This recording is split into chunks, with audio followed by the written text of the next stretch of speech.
Hey everybody, Rob Alvey with Theme Park Review here. We are back at IAAPA 2012. We're going to go in and check out the trade show floor, but this year we have changed things up a bit. We have asked you, our awesome readers, to submit questions that we're going to ask the ride manufacturers. So come on guys, let's go check out the show. We're here at S&S with Kevin Rowher, and I am to understand there's a lot of new stuff you guys have to show, right?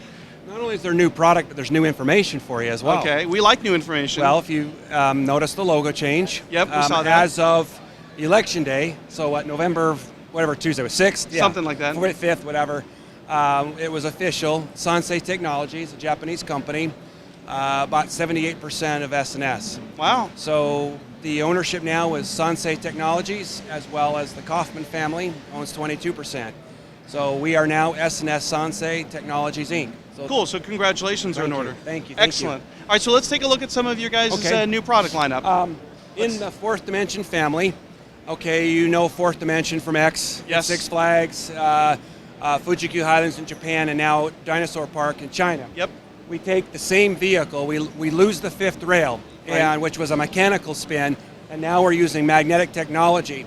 And so, as you can see right here, small footprint, very small footprint, 12 meters by 50 meters, but it takes you up a lift hill, and then we use magnetics to encourage the spin. So based on the weighting, each ride is a new ride experience. Gotcha. It's kind of capitalizes right at that sweet spot. If you take a bell-shaped curve, it gives you the perfect balance of ride experience and a lot of fun. So our 4D free spin, as we're calling it, is a new product for us, but it's in that Fourth Dimension family. So it brings new innovation as well as experience. All right, what do we got? What are we looking at here? This is we've had our Free Fly, which is in Skara, Summerlin, Sweden. That's a family coaster. So basically use the canoe inline seating. What we've done is we've taken the same Free Fly technology, but now we've put it in a train, 24, 28, 32 passenger train, and it allows a sideways spin, as well as the Free Fly does a 360-degree loop around the center line of the track.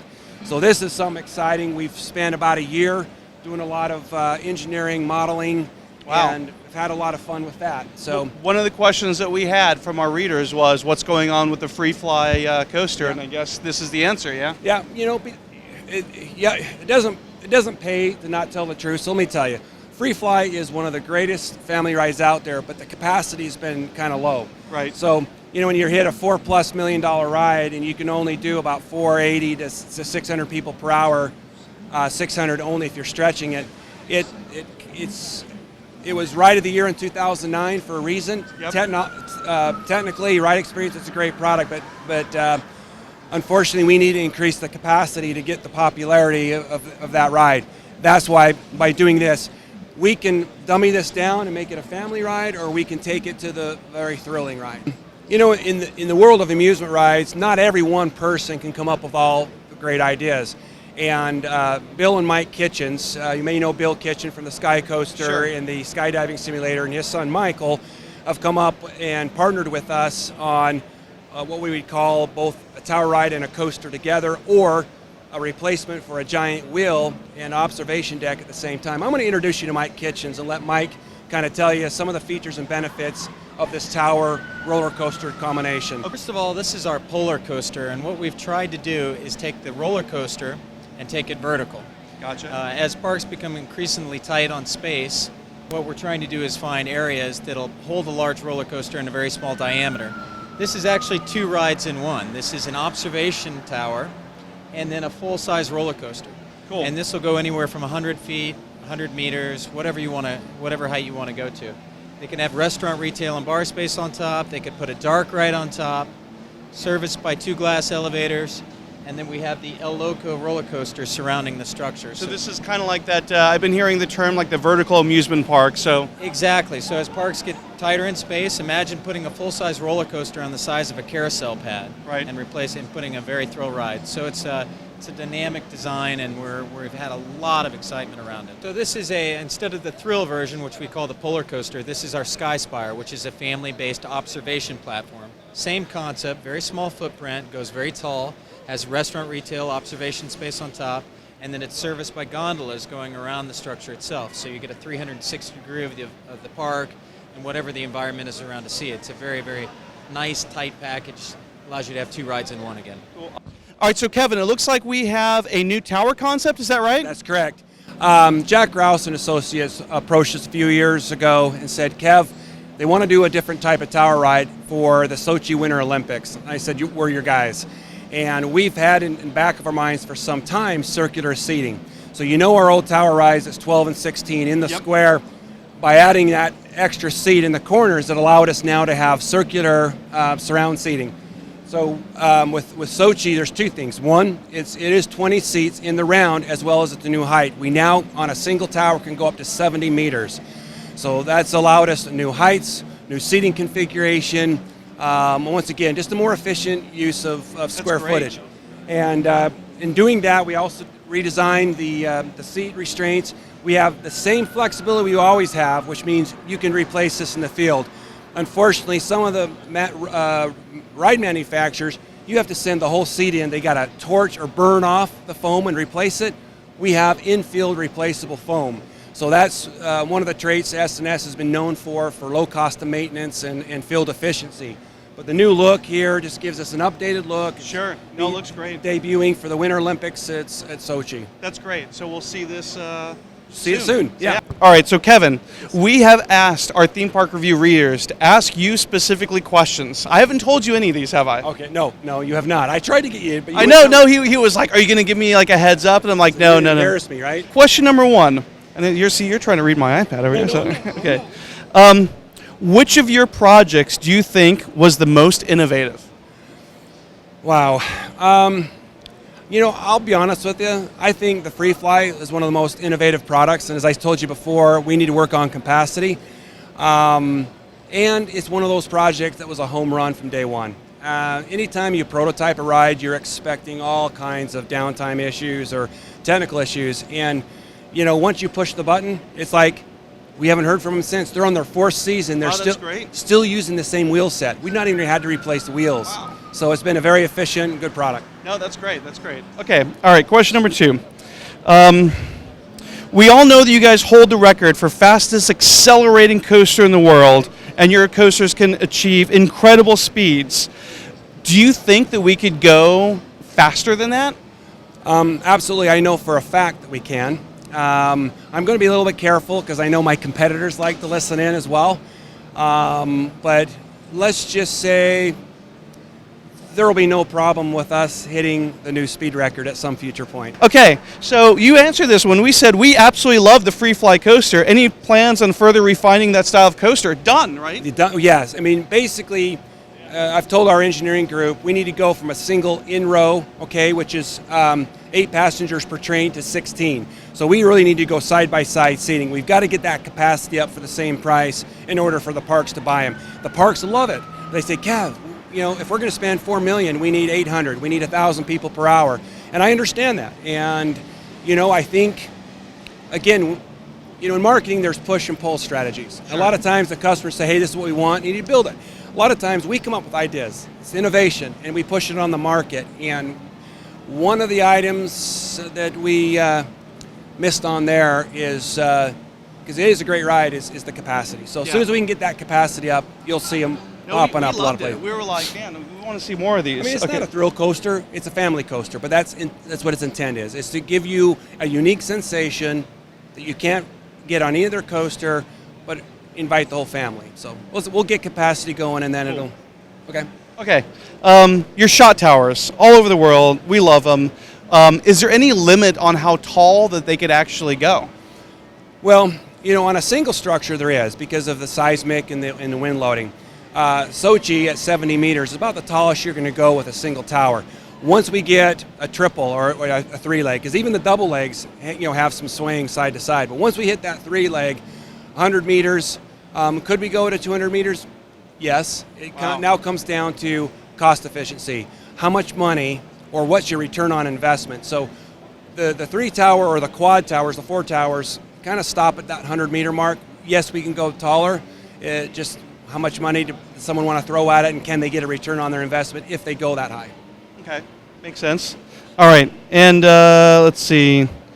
All right, we'll make this one be the last one, because I know you guys are talking about so much innovation this year, probably more than I've seen from any other manufacturers so far.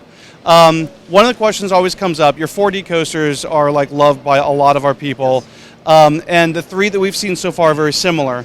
Any ideas to take that concept and even do like maybe a launch or something, combining your technologies? Well, I'll tell you what we're going to do. Launching is in the future, but first and foremost is getting it to a price point that a lot of the parks, Six Flags loves it.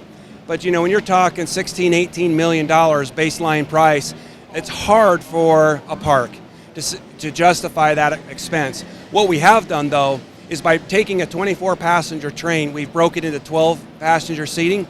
So you load and unload 24 at a time, but we're actually launching. We're sending 12 out at a time. By lowering the weight of the vehicle, it lowers the weight of the structure, lowers, it's a domino effect. And with a 12 seat, you can do actually more maneuverability because the train's not so long, so you can do a little bit tighter radius. So in my opinion, and I know, I'm partial because it's our product, but in my opinion, drop 200 meters, so instead of 1,000 meters, do 800 meters of track length, get a smaller train, and you'll get a better ride experience. Sorry for everyone who loves the big trains, but right. That's first and foremost, is to bring that more into a price line that people like, and then we are looking at adding the launch. But as you know, launching adds a whole new dimension, because now you just don't have the 360 forward and backwards, but now you've got that acceleration rate. Sure. You have to engineer into it and provide some type of suspension so you don't lose people's dentures. So somewhere in the future. Somewhere in the future. All right, Kevin, thank you again. Rob, thank you. No, this has been great and always appreciate it. So. I appreciate you. All right, have a good show. You as well. Cool. Take care. Good afternoon, everyone. So, let me tell you a little bit about this coaster. First of all, Silver Dollar City is in Branson, Missouri, where the beautiful Ozark Mountains. And if you've ever been there before, you know that our park is anything but flat. So taking the beauty of the terrain of the Ozark Mountains and building a wood coaster amongst all of the trees and amongst the hills and all of the rocks is fun and exciting and adds to the overall theming as well as the beauty of this ride. We are excited about Outlaw Run because it does 3 things that no other wood coaster currently does. First of all, it will be the second fastest wood coaster on the planet at 68 miles an hour. It will be the steepest drop of any wood coaster on the planet at an 81-degree drop. And then it will be the only wood coaster on the planet that takes you upside down, but we won't take you upside down 1 time. We won't take you upside down 2 times. We're going to take you upside down 3 times on this amazing ride. And count down from 5, and then pull that drape. Are you guys ready? Yeah. Are you sure? Yeah. All right, 5, 4, 3, 2, 1. Pull. Woo!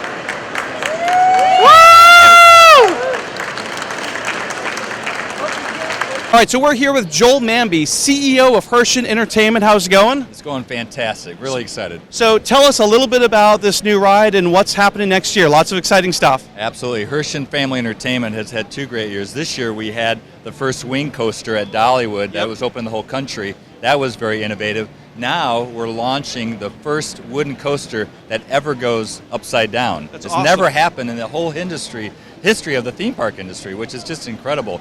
We're excited to have you guys come out, Theme Park Review. I know you're coming out to Silver Dollar City to see it. Coming out this year. We're really excited, but there's 3 big things about this ride. The first is that it's the steepest wooden roller coaster ever.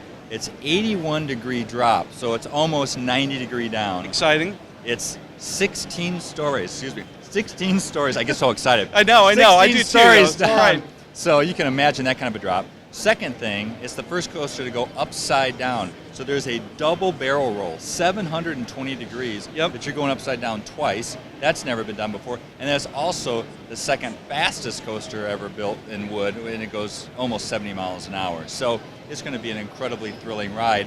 And we're just pleased and excited to be this innovative in the industry, both with Wild Eagle this year and then Outlaw Run next year. So I have to ask, so will you be one of the first people to ride it? Absolutely. Not only I, but our owners are big.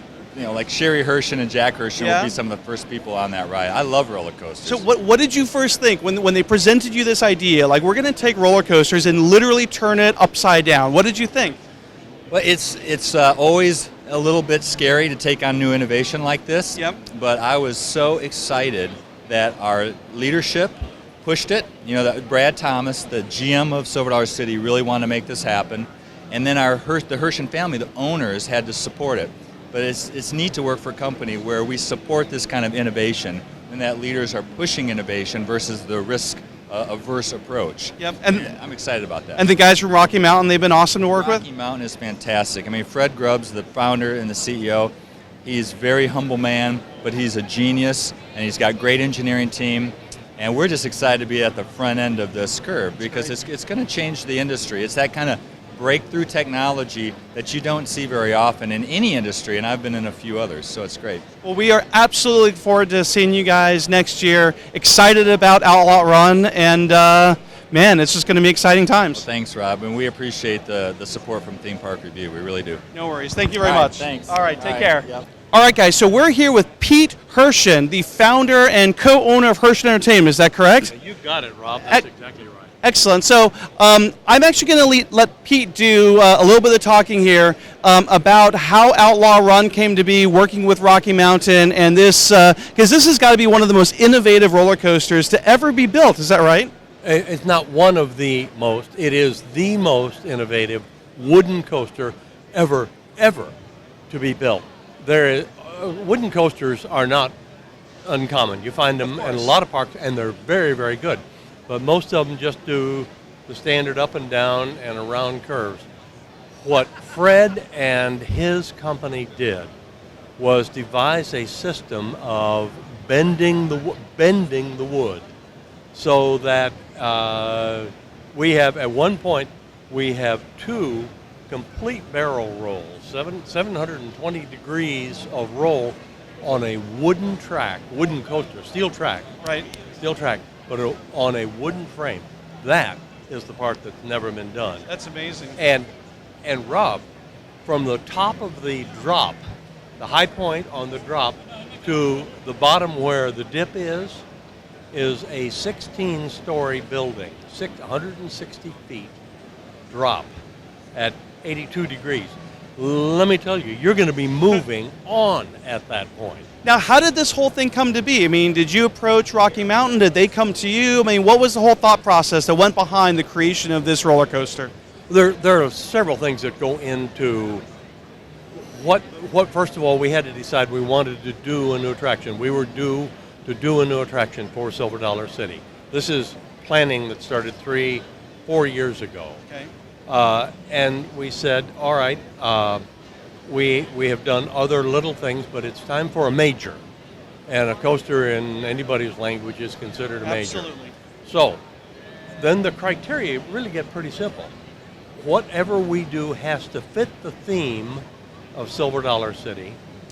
It must be unique. That is to say, you can't run down to Walmart and buy another one.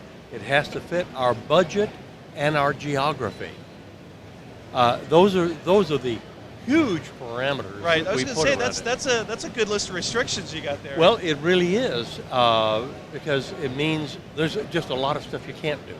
So, with that in mind, we started our sketching, and we knew of Rocky Mountain. They knew of us, and so we approached them. They talked with us.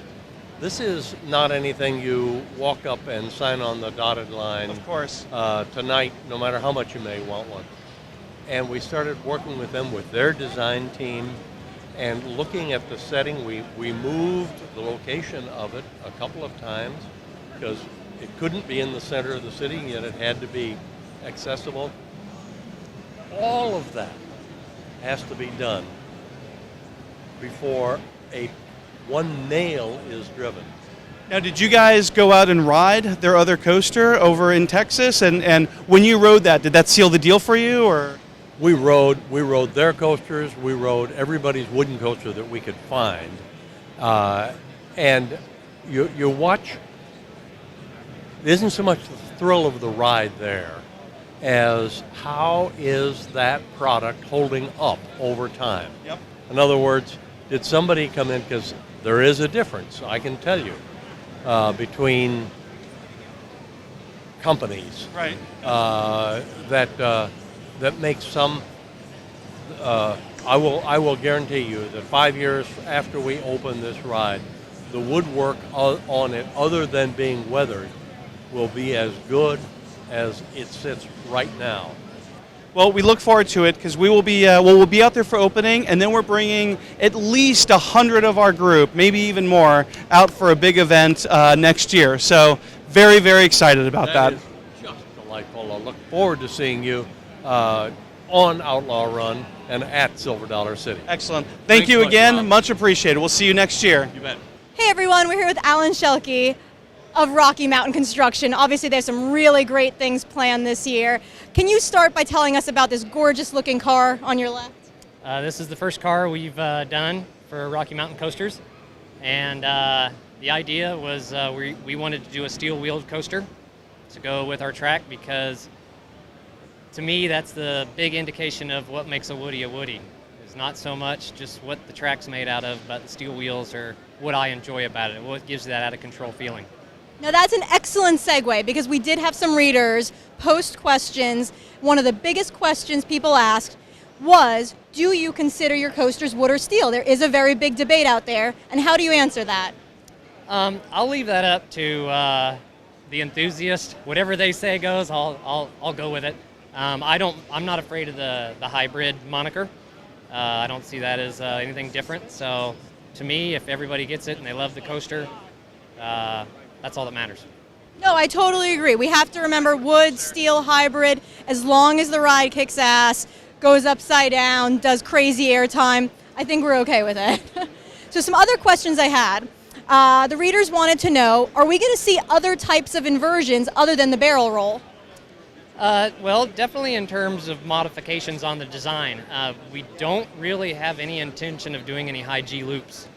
So any kind of low G maneuver that you would find on any other coaster, we can certainly do, and we certainly intend to. But the loop on the wooden coaster went over so well before. Why do you not want to do another one?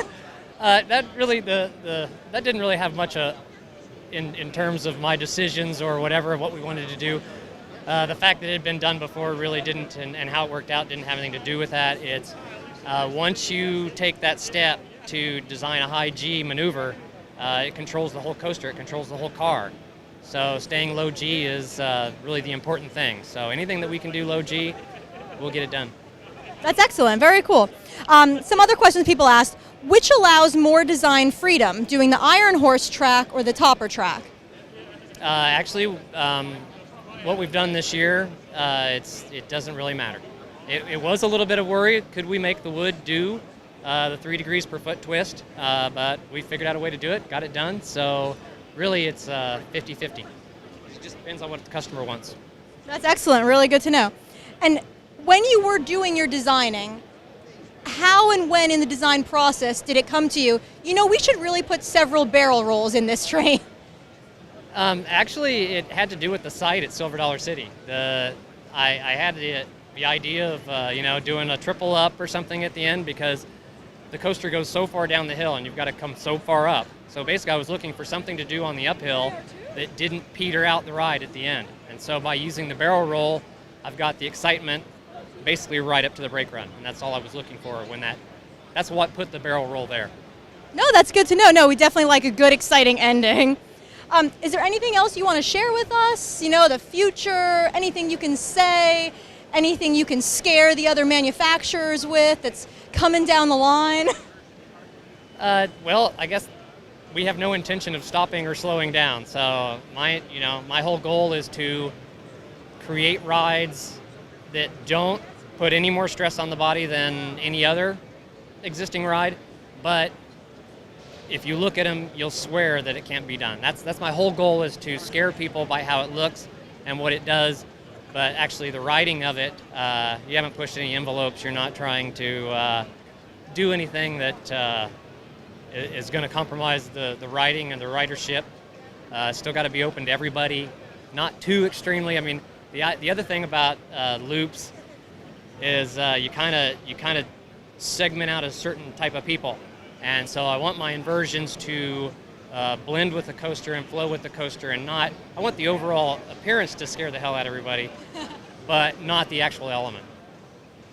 No, we're so excited. We're really glad you're doing this. We can't wait to ride all 3 awesome Rocky Mountain creations this summer on the TPR Texas Midwest Tour. So make sure you sign up for that to ride this beauty, the Fiesta Texas one, and the original one that really brought you guys on the map, redoing Texas Giant. So thanks again, Alan. Really appreciate it. Thank you very much. All right, guys, that was the first video of our IAAPA 2012 coverage. Make sure you guys check back in. We'll have more for you soon.